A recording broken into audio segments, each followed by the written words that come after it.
રાજકોટના શાસ્ત્રી મેદાન ખાતે આજે આધ્યાત્મિકતા અને ભક્તિનો ત્રિવેણી સંગમ રચાયો છે, જ્યાં મુખ્યમંત્રી ભૂપેન્દ્ર પટેલે શ્રીમદ રાજચંદ્રજી પરમ પ્રયાણ પર્વ નિમિત્તે આયોજિત કાર્યક્રમમાં પ્રેરક ઉપસ્થિતિ નોંધાવી હતી.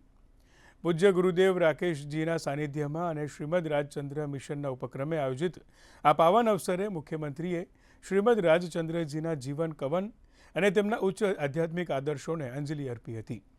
125 વર્ષના આ મંગલ પર્વની ઉજવણીમાં ઉમટી પડેલા વિશાળ જનમેદની વચ્ચે મુખ્યમંત્રીએ ગુજરાતની ધરતીના આ મહાન સંતના વૈશ્વિક શાંતિ અને માનવ કલ્યાણના સંદેશને વર્તમાન સમયમાં અત્યંત પ્રસ્તુત ગણાવ્યો હતો.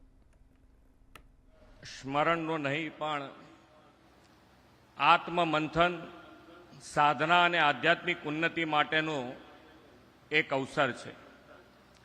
મને જ્યારે આમંત્રણ આપ્યું ત્યારે અંદર આમંત્રણમાં જ એક વાક્ય ખૂબ સારું લખ્યું છે.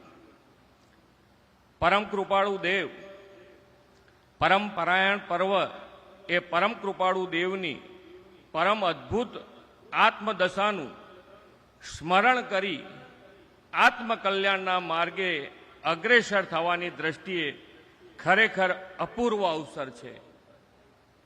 પરમ કૃપાળુ દેવે જે આપણને આપ્યું છે એ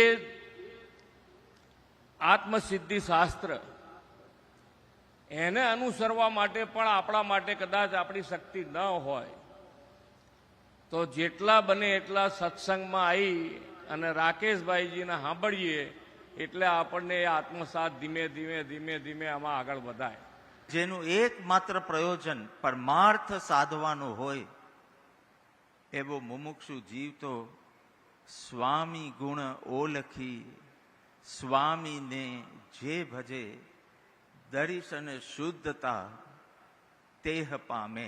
શ્રીમદ દેવચંદ્રજી મહાવીર ભગવાનના સ્તવનમાં લખે છે કે સ્વામી ગુણ ઓળખી સ્વામીને જે ભજે તે દર્શન વિશુદ્ધિ પામે.